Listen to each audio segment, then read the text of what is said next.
Hi everybody, and welcome to Noteworthy, the channel about the Samsung Galaxy Note 4. Tips, tricks, advice, accessories, and so forth. I mentioned in my first video that I had used in the past iPhones, and while I think they're great products and great phones, a few years ago I went with the Note 2 for the first time.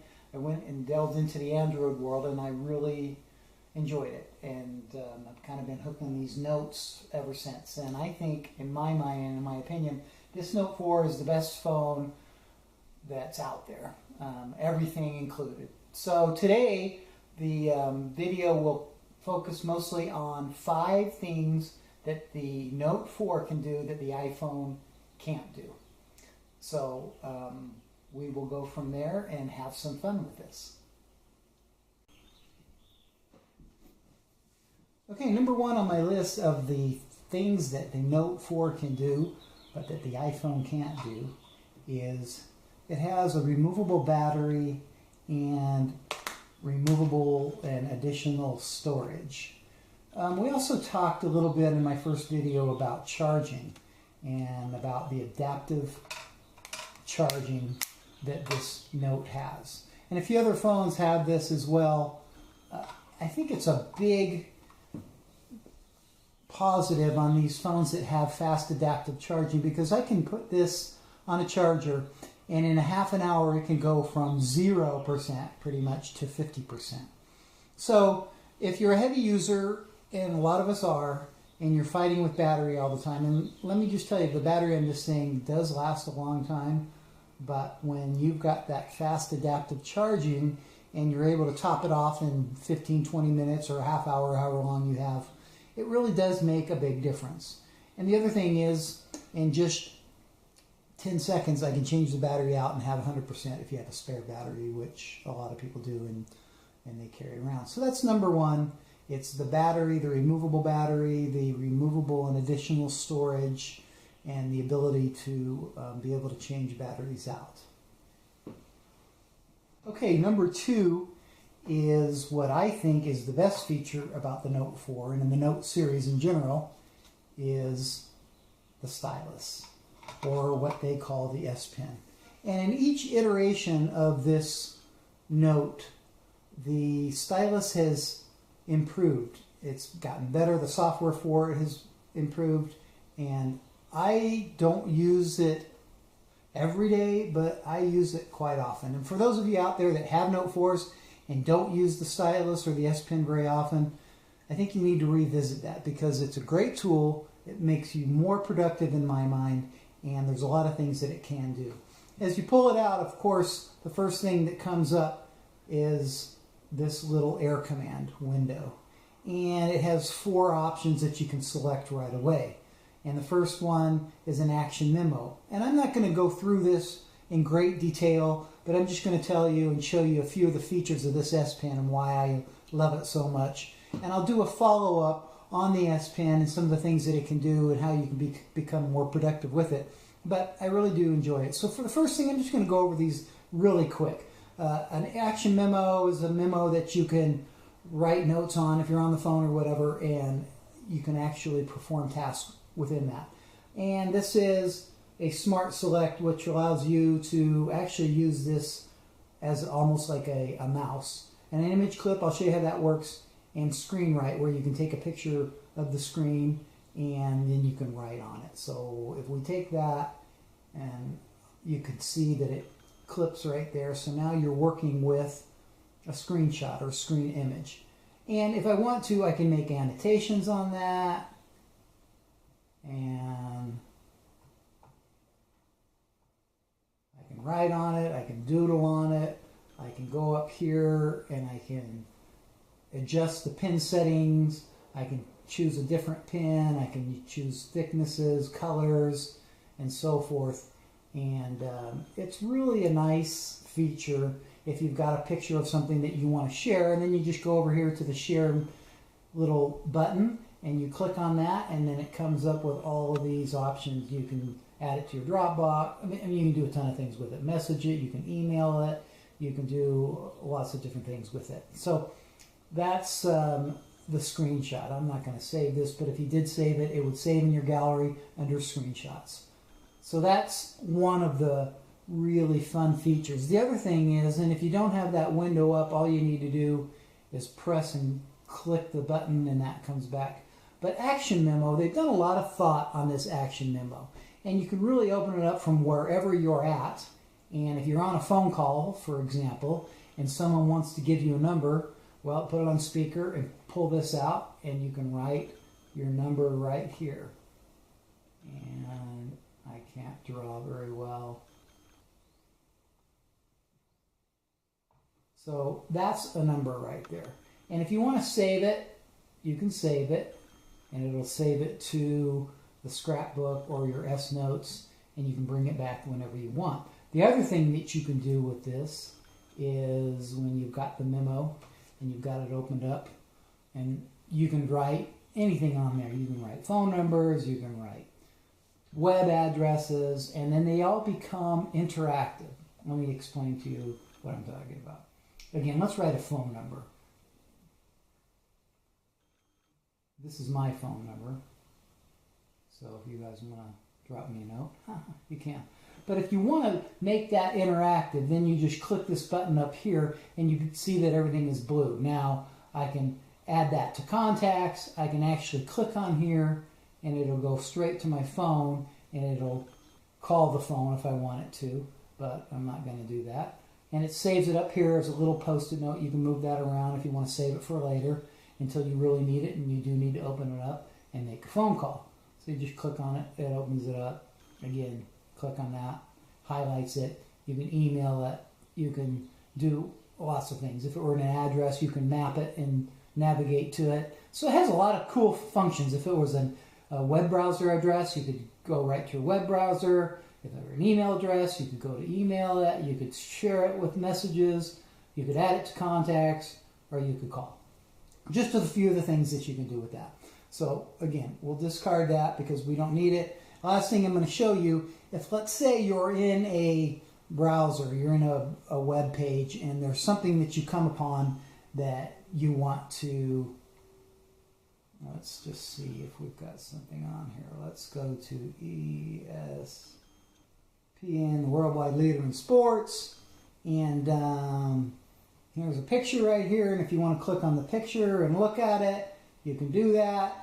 And if it's something that you want to try to save, that's a video, so I could share the video.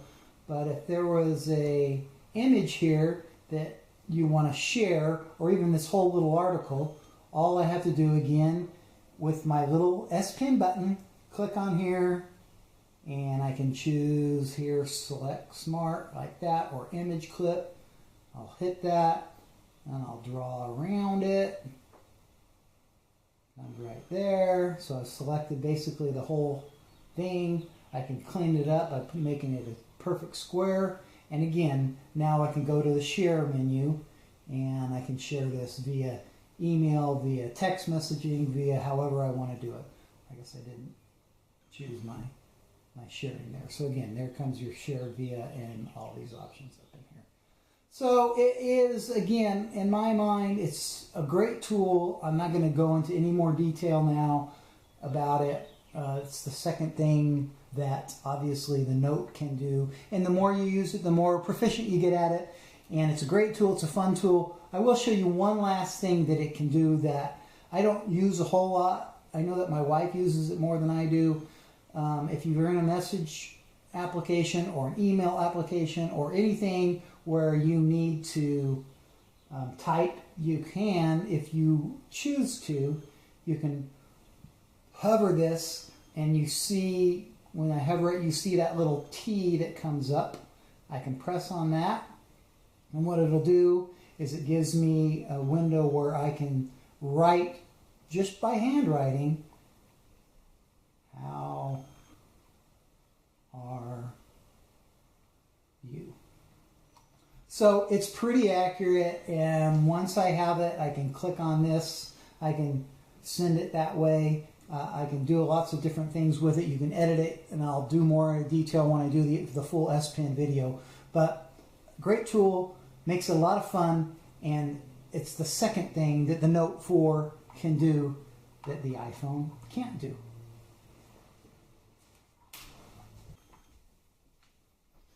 Okay, the next thing we're going to talk about is multi-window. And the Note series has been doing multi-window for a long time. And I'm going to add to multi-window something that they've added with the Note 4, and it's called pop-up windows. Both are great features. Again, something that the more you use, the more you get familiar with, the more helpful it is. So there's a couple ways to do multi-window. And as a caveat, not every app will do multi-window. So when you hit your apps that are in use and you scroll through these, if you see this little two-sided button, which when I hover over it, it says open in a multi-window. Those that don't have this little deal-a-majigger right there, the double window sign, will not work on multi-window. So not all of them do. So if you want to go into multi-window, you can go into your working apps. That's one way to do it, and you can click on them. If I've got my messaging here and I want to open that, I'll open that, and it knows now that I'm trying to do multi-window. So those apps that are open that support multi-window, it'll give me the option of adding those to it right now. So let's say that I'm in my messaging and I want to open the gallery so that I can add something to it. I've got this in here right here from our previous little video. But if I want to, I'm in my gallery now and I highlight that and I want to add that to a message, I just come in here and drop it, and it says wait until the items are added to the slideshow, and I do that. Again, I could send it, and away you go. So that's one of the ways to use multi-window. Again, I can just open up here and share it or do whatever I want with it, but when I'm here and I'm messaging in, I can take this image. And I can do the same thing if I want to crop an image from a web page or whatever. I can have both those up at the same time. Now, if I go landscape on a Note, it works just as well. So maybe a little bit better. And you can resize these windows. If you want a little bit more size or space on your one size, you can. If you want to go really big and have this thing in here, a lot of times I'll keep messaging window open because I'm messaging back and forth. I'm also watching a video, but I don't want it to close and open all the time. So that's another way to do that. The other thing that you can do with these is you can grab from the top of one of these. Hold on, let me see here. Let me actually go back to this because I am just making this bigger. So if I have this here and I want to save, let's say I'm in my messaging and I want to, or actually let's go down here. I don't want to do messaging. If I'm in my, either one, doesn't really matter which, but you can take this little button right here, and if I hit this minimize window, I'll hit that, and you can see that it closes now my messaging app into what's called a pop-up window. And I can move this wherever I want. I can keep it, and when I go back to my home, you see that that stays on there. So if you're doing something on your phone and you're in the process of maybe messaging somebody and you don't want to completely close it and go back and forth, you can keep this on there, and when you hear your tone or a highlight of that you've got a message, you can just click on that and open it back. You can resize it if you want, make it as big as you want or as small as you want, and you can respond to the text. So that's called I think I just call them pop-up windows, and you can have 4 or 5 on there at the same time. Again, if you're watching a video and you want to keep your messaging app.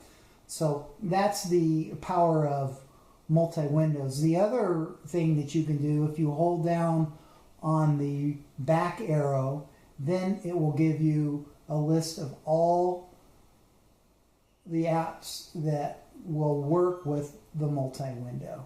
And you can just click on one of them and you can pull it over here and open that, and there's your mailing, my email. So again, just one of the ways that you can be more productive is with this.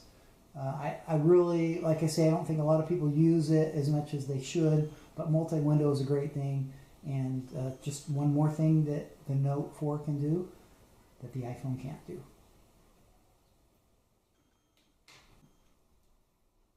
Okay, number 4 on our list are widgets. And I know that now the iPhone has widgets that really can only be accessed through the notification panel, and which is cool. And look at all those that I've got. I need to clear those out. But true widgets is something that Android has had for a long time, and they can be put on. You've got a bunch of screens here. They can be put on any screen. Here's actually a screen that doesn't have any widgets, and I'll illustrate what widgets are and how they work. So if I want to add a widget, what I will do is hold down on the screen until this pops up, and I'll click on widgets. And pretty much anymore, almost every app has a widget, and I don't want to clutter my home screen with a bunch of widgets, but there are some times that I want to use a widget, a weather widget, a clock widget. And in this illustration, I'll show you what I use for my music is something that's called Player Pro. So if I scroll through, and these are all the widgets that are available. If you're a sports fan, they're there for your NBA and your MLB and all sorts of stuff. But these are all the widgets that are here. I'm going to show you real quick my music that I use. Is called Player Pro, and it's an iPod-like player. And if I click on that, it'll give me a series of what's available. And these numbers up here, 1 by 1 is a little square one, a small one, a 4 by 1. It takes up the whole space width-wise 4 and only one space this way. The one that I really use, actually I use sometimes 2 of them. You can click on this one. It's a full-time or a full-page widget. It's a 4 by 4. And if I hold it down, I can place it where I want it. Boom, it pops it up. It asks me for any settings or anything like that.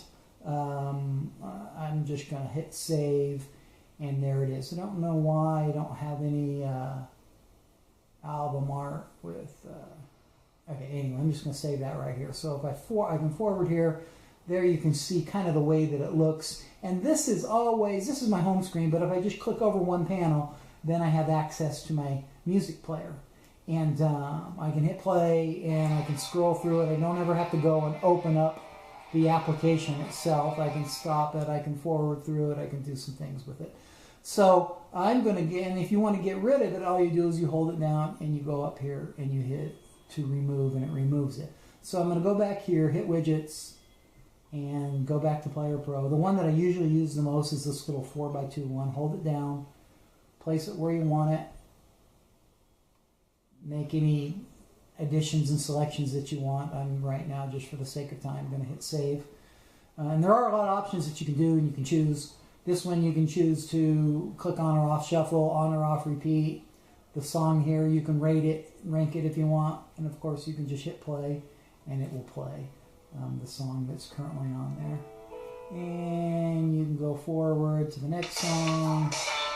You know, you can do backwards. So it gives you the basic, obviously, feel for what the program is without actually going into the program. And so these widgets are functional. They don't have to go anywhere other than just to the screen that it's on, and they become very useful. Again, I don't like them to clutter my screens very much, but this is a widget. It's my weather widget, and if I want to click on it, it'll open up the weather and give me a forecast. And so they're very useful and properly placed, and I think used with caution. You don't want to, I mean, some people do clutter them with widgets, but there's all kinds of widgets that you can use, and they are very useful, and I think that they make your experience with the phone a little bit better, and just another thing that the Note 4 can do that the iPhone can't do. Okay, the last thing on my list that the Note 4 can do that the iPhone can't, and this is really one of my favorite things. Again, it has to deal with, it's called Ultra Power Saving Mode, and it has to deal with when you're out somewhere. Let's say the last time I used this, I think I was at an amusement park, and my battery was at, I think it was at like 10%.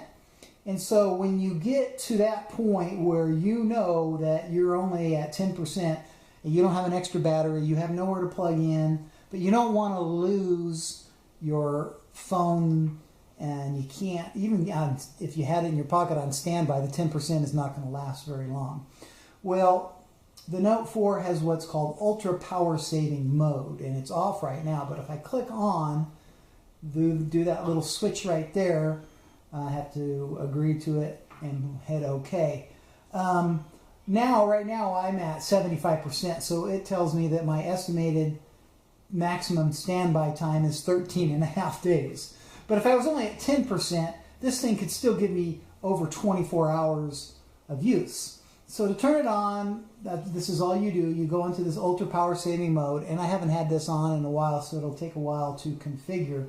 But once it configures, it turns everything into a black and white phone, and you don't have all the accessibility that you would with the normal mode. But putting it into power saving mode allows you to use your phone, and it allows you to use up to 3 or 4 different apps at the same time.